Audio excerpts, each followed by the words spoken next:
Hey guys, alright, gonna be doing today's pull-ups. It's gonna be a close grip overhand. I got 50 of them.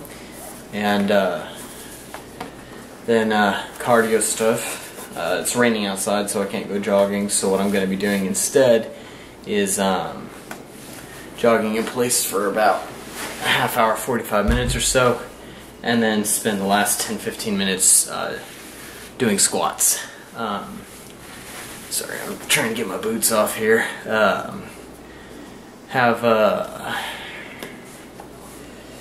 Normally with my job,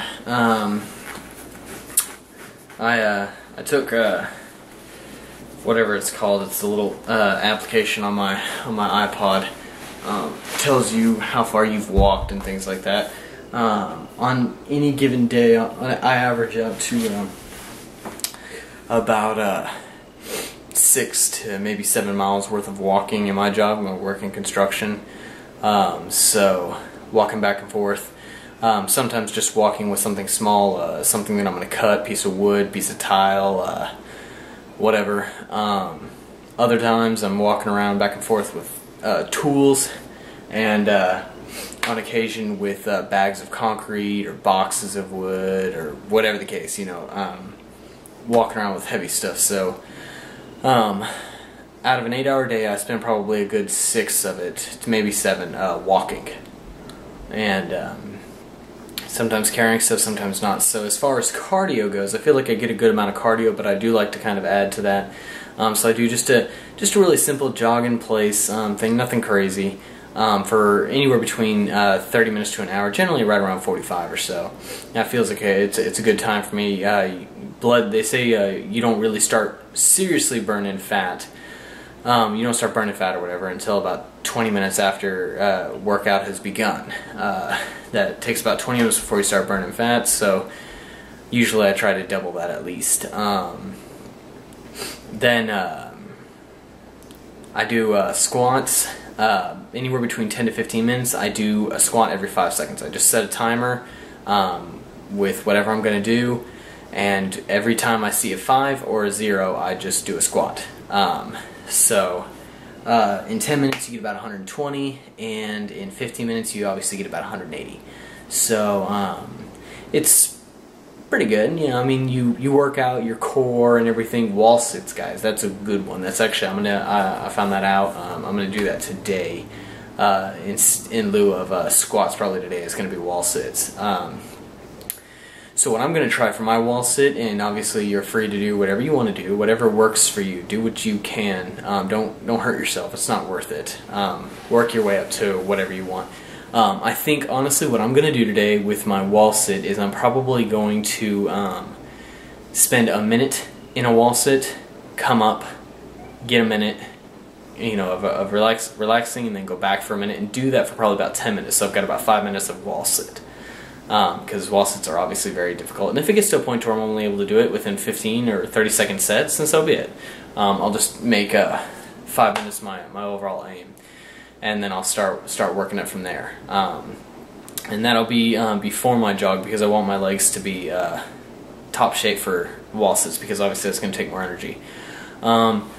I've decided basically what I'm going to do from now on, as far as like my push-ups and my pull-ups and stuff like that, is I'm just going to go ahead and kind of speed up through the process. I'm not going to really worry about talking to the camera or anything like that.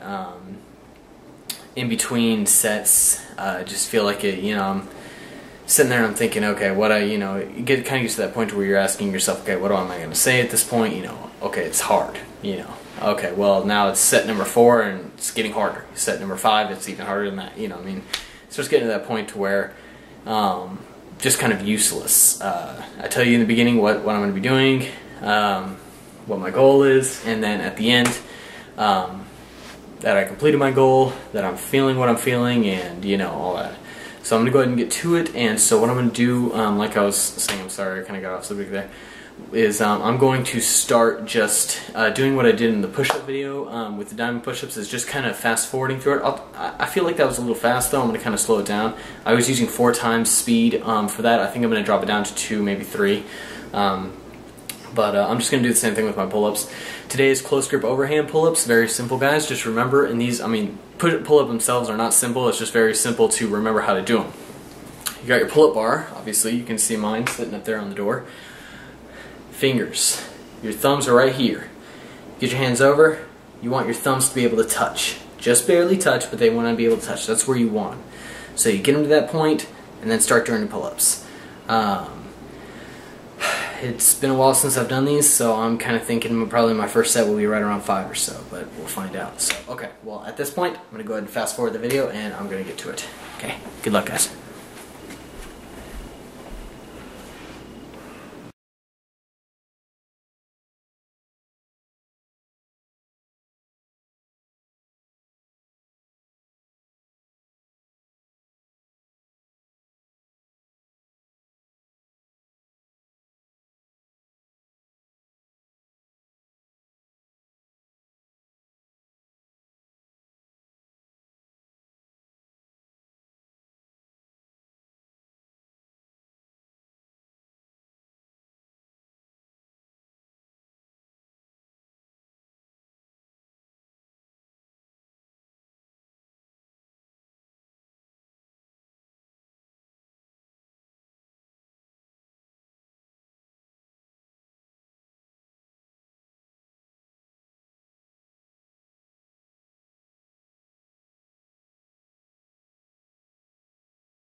Okay, well, that's 50.